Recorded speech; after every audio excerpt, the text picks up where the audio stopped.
case turned federal?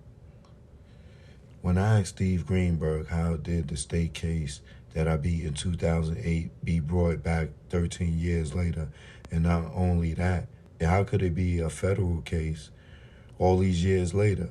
Steve Greenberg said to me that it shouldn't have been done because it's double jeopardy. But they're saying now that I bribed the alleged girl and her family to say it wasn't her on the tape, which is 1,000,000% not true. And as I said to Steve Greenberg, that even if that were true, that would mean that the mother, the father, the alleged girl, her uncles, and her grandmother took money to allow a grown man to have sex with her underage daughter, granddaughter, and niece. And Steve Greenberg said to me that I was exactly right, and what they're saying sounded ridiculous, especially 13 years later. And I asked, how would a jury or anyone else react to that if the parents, grandmother, and uncles got up on the stand and say they got paid to allow a grown man to have sex with their 15-year-old family member? And he said it would really look really, really bad for all of them, especially the parents. After a couple of weeks had passed, Steve Greenberg came back to the MCC to meet with me again, and this time he told me that the prosecutors had changed their story.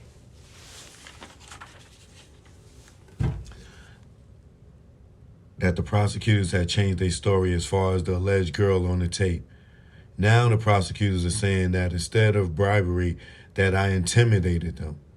So why would they change their story? Because the prosecutor knows also how bad it would look if they had put the alleged girl and her uncle's grandmother, and especially her mother and father, on the stand in front of a jury in the world and say that they took money and basically pimped their daughter. How bad would they look? And how could it possibly backfire on them? So the prosecutors decided to not go that route and say I intimidated and threatened the alleged girl and her family to not saying, which again is 1,000,000% false. Because if I had intimidated and threatened the alleged girl and her family, then why did the alleged girl and her family, especially her mom and dad, continue being around me? Living at my house, coming to my shows, in and out of town, celebrating Thanksgiving, Christmas, and other holidays with me. Why would they continue coming to my birthday parties, and I will go and celebrate the alleged girl birthday parties and also go see her father's band play at different clubs, which was one was the Hard Rock Cafe downtown, and that was in 2016. We all continue being like family. They would support me with my music career, and I would support them when it came to her father's music band, her brother's music band. They even came to my birthday party at my studio on 219 North Justine Street in 2018, which was around the time the Lifetime docuseries was out all over the world. Having me with little girls trapped in basements was all out there, and just millions of rumors all over social media about me. And the alleged girl, her mom, and her dad, and her family knew about all of those rumors and were still coming around me. We were hanging out with each other at cigar bars and everywhere until I got arrested. There are even texts on my phone where the alleged girl asked me on the text to come to the studio that she was working in. And this was about a month before my arrest. So, how could I have intimidated the alleged girl, her mom, her dad, and her family back in 2008, and we remained like family all the way up to my arrest in 2018? And one more thing before I shut it down for tonight.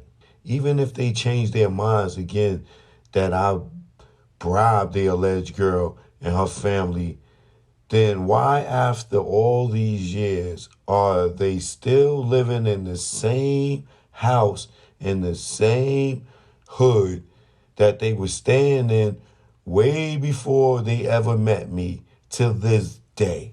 When you threaten someone and intimidate them, you're basically saying you're going to hurt them or even kill them if they were to do or say something that you told them not to do or say. And that's what the prosecutors, in my case in Chicago, are saying I did to the alleged girl and her family. And that makes no sense at all, because there is all kinds of proof that me, the alleged girl, her mom and dad were really close and were like family all the way up until my arrest in 2018. And here's some more proof. Number one, the alleged girl and her family was still coming to my home in Olympic Fields during the 6 years I was going to court, and they would even spend the night all the time. Number two, the alleged girl's father played the guitar on my albums in the studio in Olympic Fields during the 6 years I was going to court, and even after I was acquitted. And the father credits for playing guitar on my albums, in which those albums have dates on which they came out. Number three, the prosecutors claim that during the court case, I sent the alleged girl to a boarding school so that they could not find her and bring her to court to testify. That is total bullshit. Because there is proof of not only her still coming to the house in the Olympic Fields with her mom and dad and still living there off and on, but the alleged girl was also worked at a daycare center just 3 blocks down from the house in the Olympic Fields. And she worked there for almost 3 years. And at the time she was working at the daycare center, I was either still going to court or had been found innocent and the court case was over. But my point is, I never hid the alleged girl, never had to hide her or anyone. And besides, if I had sent her to a boarding school, the prosecutors would have still been able to find her, because all they would have had to do is run her name or ask her mom or dad or grandmother or uncles. From the time that I was acquitted in 2008, I have done multiple tours. And on some of these shows I had out of town, there were flights and hotels booked for the alleged girl and her parents here and there while I would be out of town on those tours. And mostly every time I would come to Chicago while on tour, the alleged girl and her parents, and even a lot of her family members would call and ask for tickets to my show, and I would make sure that they had them. And most of the time after the show, they would go with me on my tour bus to the after party, whether it was at my studio, a club, or my home. And all of these things were happening during the 6 years of me going to court. And after me being acquitted, all the way up to me being arrested for the same case involving the same alleged girl in 2018. Steve Greenberg, who is my lawyer, when I got arrested by the feds, also told me that the case became federal because the prosecutor claimed they found an old VCR recording in the alley of the back of my studio on 219 North Justin Street, which is another piece of their bullshit. Because even if they did, there are 3 buildings connected to the building my studio was in. And in the back of the alley of those buildings were 3 big garbage dumpsters, which means if they did find a camcorder or whatever it was, it could have been anybody's. Question? Did they dust the camcorder or whatever it was for fingerprints? Did the camcorder have R. Kelly written on it?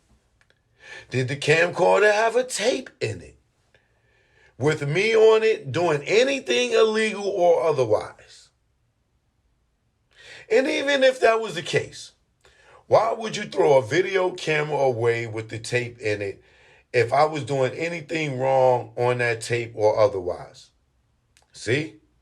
The truth is is that there is no camera with my fingerprints on it. Why? Because the prosecutors lied.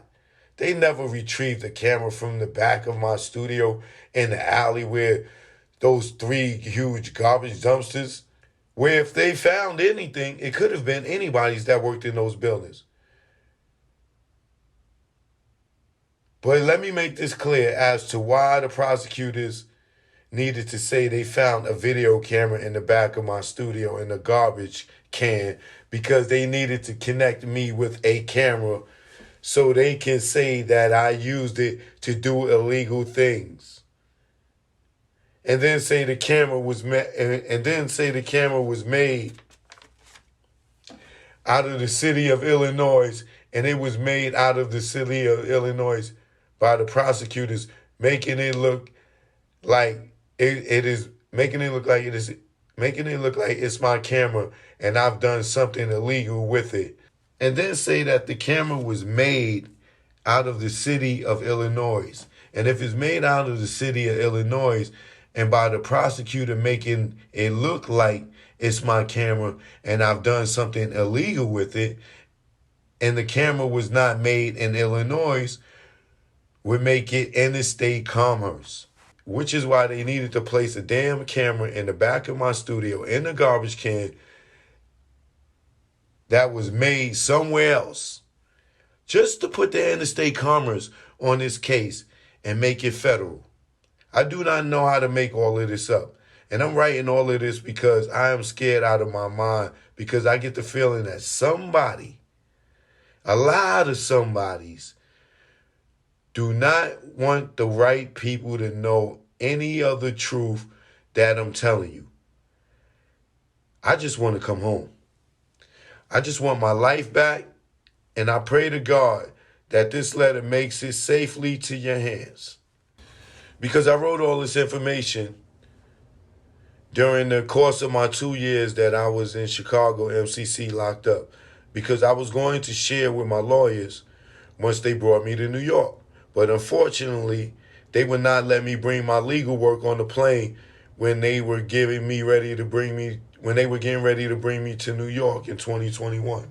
And after I made it to New York and started preparing for trial, even though the marshals told me that my legal work would be in New York and I would get it the next day after I arrived, after I got to New York, I started asking about my legal work all the way up to the trial. Then during the trial, all the way up to the verdict. But for some reason, they did not give me my legal work until weeks after I was found guilty. So I never had a chance to go over any of what I had written down for my attorneys, and especially my new attorneys, who I did not hire until I got to New York. And when I finally got my legal work 2 weeks after I was found guilty, it was 6 big boxes, and when I opened it up, it was stuff all over the place. And I could not find most of my legal work. So I had to pay a few inmates to write down a lot of the things I said before, going back 2 years all over again. And I just hope it's not too late. By me getting my legal work, which had all of my notes and my story about my case, to get it 2 weeks after I was found guilty? Damn.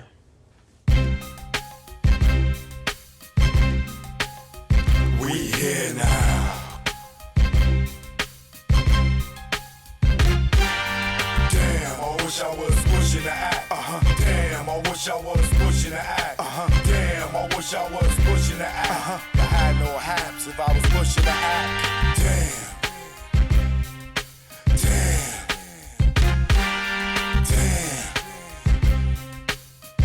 I wish I was pushing the act.